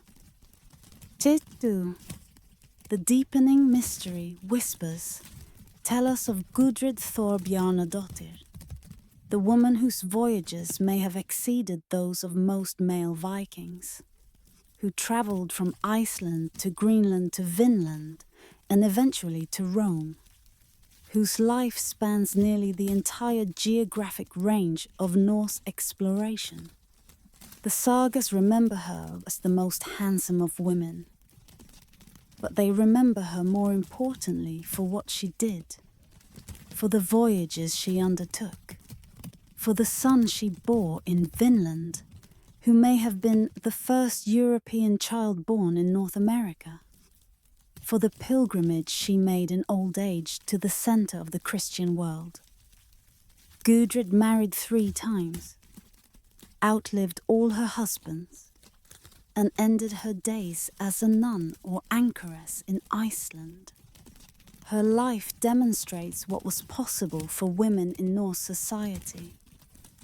Not unlimited freedom, certainly, but more mobility and agency than many other medieval cultures permitted. She travelled because circumstances required travel, made decisions because decisions were hers to make, appears in the historical record because her deeds were worth recording. The Oseberg burial contained 2 women, their identities unknown but their status clearly high. One may have been a queen, the other perhaps a servant or priestess who accompanied her in death. The burial goods suggest lives of wealth and authority, the ship itself a statement of power, the objects within it demonstrating access to resources that few possessed. These women, whoever they were, mattered enough to be buried with honours usually reserved for male rulers. The sagas present women as active participants in their societies, not as equals to men, certainly, but not as passive objects either. They manage households, influence marriages, pursue feuds with determination that sometimes exceeds their male relatives, and occasionally take direct action that shapes the plot's direction. Figures like Hallgerd Longlegs in Njal's saga, or Gudrun in the Laxdæla saga, are fully realized characters whose choices drive narratives in which they might have been expected to be secondary. The textile production that women controlled was essential to the Viking economy. The sails that drove longships across oceans were woven by women, required enormous labor that has not been adequately recognized, represented technology as important in its way as the shipbuilding that receives more attention. A single sail might require the wool of thousands of sheep, spun and woven over years of patient work. The voyages that men undertook depended on labor that women performed. The runestones that commemorate voyages were sometimes raised by women, wives and mothers and daughters who marked the deaths of those who did not return, whose grief found expression in stone that has outlasted everything else. Gyrid raised this stone for Thorkel, her husband. He drowned in Holmer's Sound. His ship sank, only 3 escaped. The bare words preserve a loss that someone thought worth marking, a grief that someone thought worth expressing, a woman's decision that her dead should be remembered. 3. The fade into silence. And now, as contemplation grows quiet, we trace the silences that surround what we have described. The women whose names were not recorded, whose contributions were not commemorated, whose lives unfolded without leaving traces that we can now recover. For every Gudrid whose travels the sagas remember, there were thousands whose travels went unmentioned. For every woman buried with goods that reveal her status, there were countless others buried in ways that revealed nothing, or who received no burial at all. The historical record preserves fragments, and the fragments may not be representative of the whole. What we can say is that the Viking Age required women's participation to function, required their labor and their management, their reproduction and their preservation of traditions, their presence in the homes that voyagers left and the settlements that voyagers established. The journeys that men undertook were made possible by the stability that women maintained. The families that moved to Iceland and Greenland and beyond included women who had made the same choices, faced the same risks, accepted the same uncertainties about what they would find. Let the silence settle now over the farms where women waited for ships that sometimes did not return, over the looms where sails were woven, over the graves that hold the remains of women whose names we will never know. The Viking Age was their age too, though the sources that preserve it were written largely by men for purposes that did not prioritize women's experiences. The women who waited and the women who sailed deserve a silence that honors what we cannot recover. The lives that unfolded without documentation, the contributions that made the documented achievements possible, the half of the story that remains largely untold. In the silence, we acknowledge what we do not know, and we honor those whose silence was not their choice. All journeys end. The ships that have carried us across the northern seas must eventually beach for the final time, must surrender their sails to winds that blow for other vessels, must become the memories that we have been tracing through the hours of the night. The Viking Age ended, as all ages end, not in a single moment, but gradually, through transformations that those who lived through them barely recognized as endings.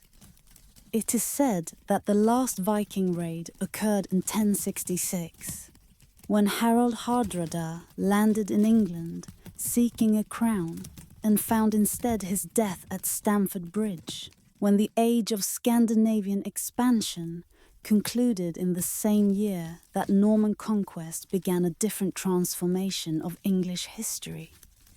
But the date is arbitrary, marks one endpoint among many possible endpoints, cannot capture the slow closing of an era that had opened 3 centuries before.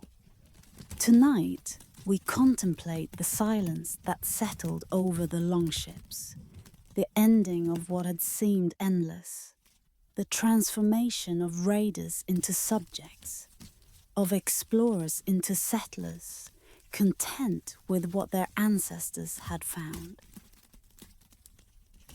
The deepening mystery whispers tell us of the factors that ended the Viking Age. The consolidation of royal power that directed energy toward internal organization rather than external expansion. The conversion to Christianity that changed how the Norse understood their relationship with God and neighbor. The development of feudal institutions that tied people to land rather than releasing them to sea.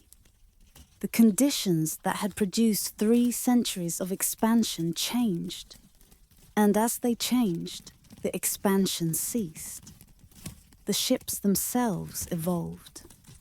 The longships that had been designed for raiding and exploration gave way to broader, deeper vessels, designed for cargo rather than speed.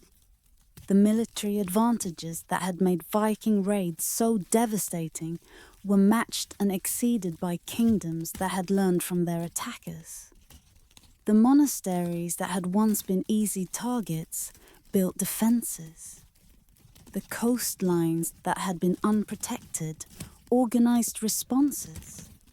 The opportunities that had drawn Scandinavians outward diminished as the risk increased. The settlements that the Vikings had established took on lives of their own. disconnected gradually from the homelands that had founded them. The Norse in Normandy became Norman, spoke French, adopted Frankish customs, become ancestors of the dynasty that would conquer England in 1066. The Norse in Russia emerged with the Slavic populations they had ruled, became the ancestors of dynasties whose Scandinavian origins were remembered but no longer experienced. The Norse in Iceland maintained their language and their traditions, but stopped reaching further west, abandoned the Greenland and Doggerland colonies, forgot the route to Vinland. The ships that had made the age possible were buried with the kings who had sailed them, or were dismantled for timber that other construction required, or simply rotted on beaches where no one came anymore to launch them toward new horizons. The skills that had built them were transformed to build other vessels, or were lost as those who possessed them died without passing them on. The longship itself became symbol rather than reality, became the emblem of an age that had ended. The sagas were written down in the centuries after the age they commemorated, preserving what would otherwise have been lost, creating the literary heritage that Iceland would become famous for. The monks who did the writing were Christians, recording pagan traditions, were scholars preserving stories that their religion officially condemned. Without their labour, performed for reasons we can only partially understand, we would know almost nothing of what the Viking Age had meant to those who lived it. 3. The fade into silence. And now, as the night reaches its deepest hour, we rest in the silence where the longships have come to rest, in the burial mounds and the museums, in the archaeological sites and the fragments that remain. The Oseberg ship and the Gokstad ship, excavated from Norwegian burial mounds, wait in climate-controlled halls in Oslo, preserved from the deterioration that would return them to the earth if they were exposed to open air. Visitors can walk around them, can see the lines that made them so remarkably capable, can imagine what it must have been like to sail in them across waters that most medieval Europeans believed uncrossable. The memory persists, even though the age has ended. The descendants of the Vikings live across the world now, carry genes that have travelled far from Scandinavia, bear surnames that sometimes preserve Or's origins, feel connections to an age that ended 1,000 years ago.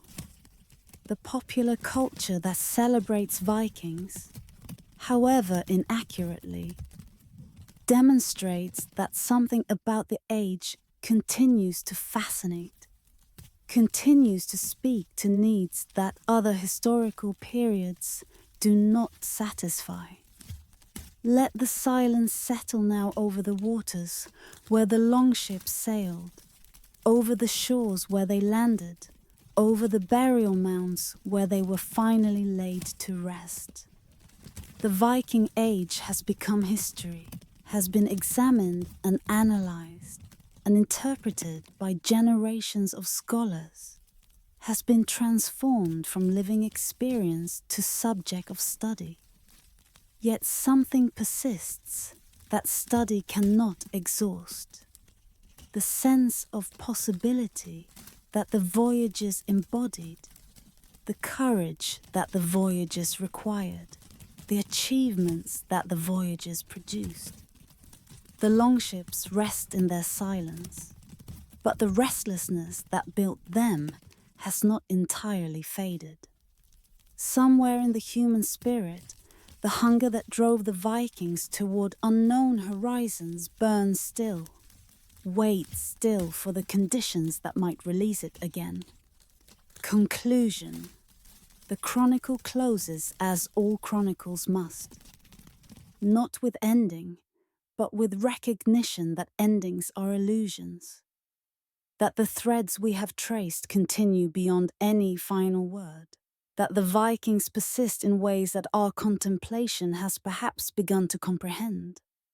We have sailed through 3 centuries of exploration, have followed the longships from the fjords of Scandinavia to the shores of North America and the courts of Constantinople. Each voyage seemed singular when it occurred, seemed to open possibilities that no one could have anticipated. Yet somehow, through all the voyages, patterns persisted. The ships were similar. The motivations rhymed. The courage required remained constant even as the destinations varied. The fire that burned in Norse hearts, the restlessness that would not let them remain where they were born, burns still in temples of memory, in the sagas that preserve their deeds, in the descendants who carry their genes without knowing what they carry. The imperial reach that Scandinavians achieved at the height of their expansion echoes still, in the expectation that the northern peoples matter, that their voice should be heard, that their history is part of the larger history of the human spirit. The silence that claim all human achievement eventually have not yet entirely claimed the Vikings. The runestones still stand in fields where they were raised 1,000 years ago. The archaeological sites still yield evidence that surprises those who study them.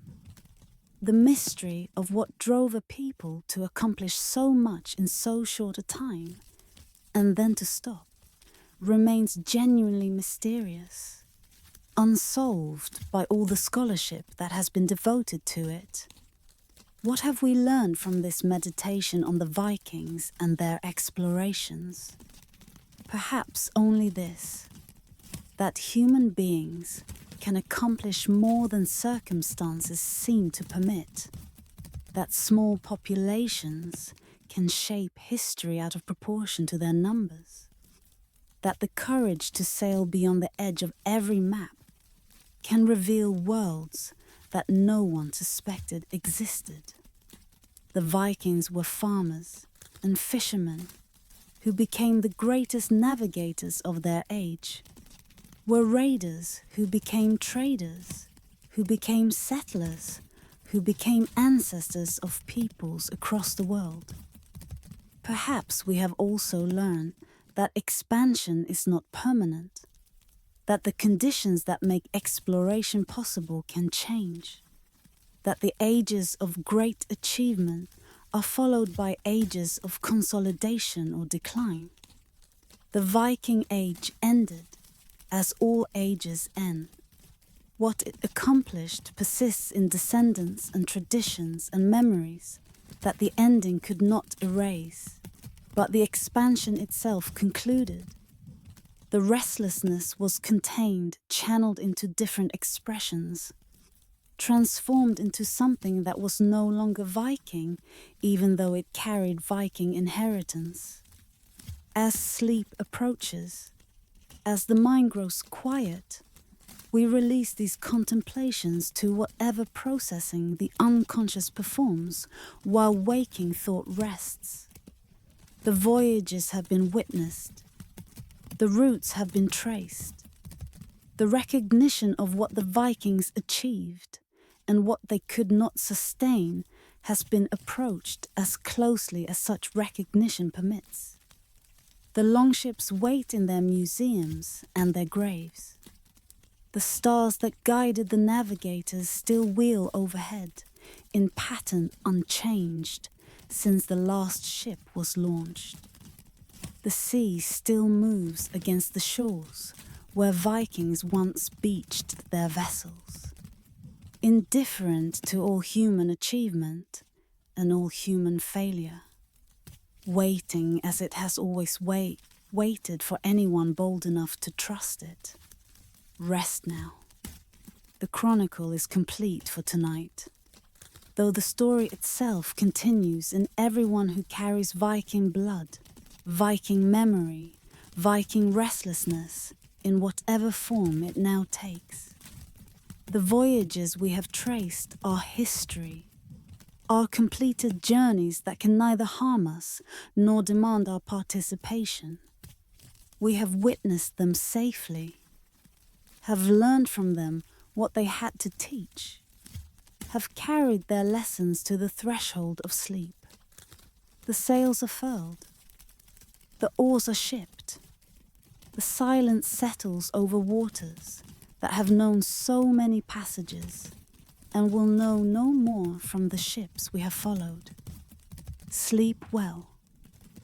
The ancient currents keep their secrets, and when you wake, the sea will be there still, unchanged and unchanging, holding the memory of every ship that ever crossed it, waiting for nothing, remembering everything, as patient as the stars that once showed the way toward shores that shimmered at the edge of what could be known.